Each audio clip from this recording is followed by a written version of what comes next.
The starship Eclipse was a marvel of human engineering, a vessel designed to explore the farthest reaches of the galaxy. But now it was a broken hulk, drifting aimlessly in the void.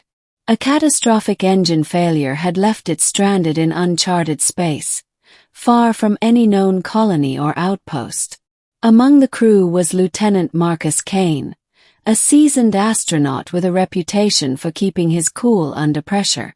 But even Marcus felt the weight of despair as he stared out the observation window at the endless black. He wasn't alone. Across the dimly lit bridge sat Princess Zara of the Xalaxian Empire, her iridescent scales shimmering faintly in the emergency lighting. She was the sole survivor of an alien shuttle that had collided with the Eclipse during a freak ion storm. Her people were known for their advanced technology and fierce independence, but even she seemed out of her depth in this situation. "Any luck with the comms?" Zara asked, her voice melodic but tinged with frustration. Marcus shook his head. "Nothing. The storm fried our long-range transmitter. We're completely cut off." Zara sighed, her slender fingers brushing against the console. "My people will come looking for me, but it could take weeks. Maybe longer." "Same with mine," Marcus said. "But we don't have weeks. Life support is failing, and we're running out of food and water." The two of them sat in silence, the weight of their predicament pressing down on them. They were from different worlds, different species, but they shared the same grim reality. They were stranded with no guarantee of rescue. Days turned into weeks. The Eclipse became a fragile bubble of life in the vast emptiness of space. Marcus and Zara worked tirelessly to keep the ship functioning, but resources were dwindling. The air grew stale, the rations ran low, and the constant hum of the failing life support system was a grim reminder of their mortality. Despite their differences, Marcus and Zara found solace in each other's company. They shared stories of their respective worlds. Marcus spoke of Earth's blue skies and sprawling cities, while Zara described the crystalline spires of Xalax and the bioluminescent forests that glowed under twin moons. They laughed, argued, and even found moments of joy amidst the despair. One evening, as they sat in the ship's makeshift garden, a small hydroponic bay that Marcus had managed to keep running, Zara turned to him with a curious expression. "Marcus, do you believe in fate?" she asked. He raised an eyebrow. "Fate? Not really.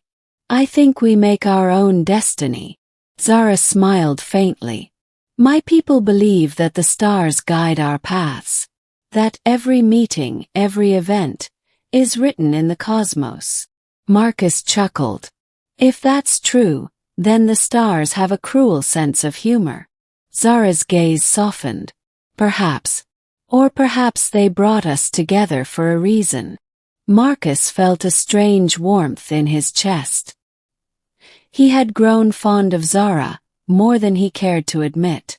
But he pushed the thought aside. They were stranded, with no future to speak of. There was no room for what. As the days passed, their situation grew more dire. The life support system was on its last legs, and the ship's power reserves were nearly depleted. Marcus and Zara knew they were running out of time. One night, as they huddled in the dimly lit mess hall, Zara broke the silence. "Marcus, there's something I need to tell you," she said, her voice trembling. He looked at her, concerned. "What is it?"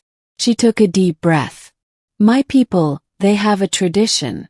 When two souls are bound by fate, they undergo a ritual called the Xalaxian. It's a bond that transcends time and space. I believe we are meant to share this bond." Marcus stared at her, stunned. "Zara, I don't know what to say." She reached out and took his hand, her touch warm and reassuring. "You don't have to say anything. Just know that, no matter what happens, I am grateful to have met you." Marcus felt a lump in his throat. He had always been a pragmatist, a man of science and logic. But in that moment, he allowed himself to believe in something greater. He squeezed her hand and nodded. "Then let's do it," he said. "Let's make our own fate." The ritual was simple yet profound. Under the flickering lights of the eclipse, Marcus and Zara stood face to face, their hands clasped together. Zara chanted in her native tongue, her voice echoing through the empty corridors of the ship. Marcus felt a strange energy coursing through him, as if the very fabric of the universe was acknowledging their bond. When the ritual was complete, Zara looked into Marcus's eyes and smiled. "No matter what happens now, we are bound. Forever." Marcus nodded, his heart swelling with emotion. Forever. But their time was running out. The life support system finally gave out and the air grew thin. Marcus and Zara retreated to the escape pod, their last hope for survival. As they strapped themselves in, Marcus turned to Zara. "If this doesn't work, I just want you to know, I'm glad I met you," he said. Zara smiled, tears glistening in her eyes. "As am I, Marcus. As am I." The escape pod launched, hurtling through the void. 4 hours they drifted, their oxygen levels dropping dangerously low. Just as they were on the brink of losing consciousness, a blinding light filled the pod. A Xalaxian cruiser had found them. Marcus woke up in a sterile medical bay, surrounded by alien technology. Zara was by his side, her hand resting on his. "We made it," she said, her voice filled with relief. Marcus smiled weakly. "Looks like fate wasn't done with us yet." Zara laughed, a sound that filled Marcus's heart with joy. "No, it seems not." In the weeks that followed, Marcus and Zara were hailed as heroes. Their story of survival and resilience spread across the galaxy, inspiring countless others. But for Marcus and Zara, the greatest reward was the bond they had forged, a bond that transcended species, space, and time. As they stood on the observation deck of the Xalaxian cruiser, watching the stars streak by, Marcus turned to Zara. "What happens now?" he asked. Zara smiled, her eyes reflecting the light of 1,000 stars. "Now we write our own destiny. Together." And as the ship sailed into the unknown, Marcus knew that, no matter what challenges lay ahead, they would face them as one. For they were bound by fate, and nothing in the universe could tear them apart.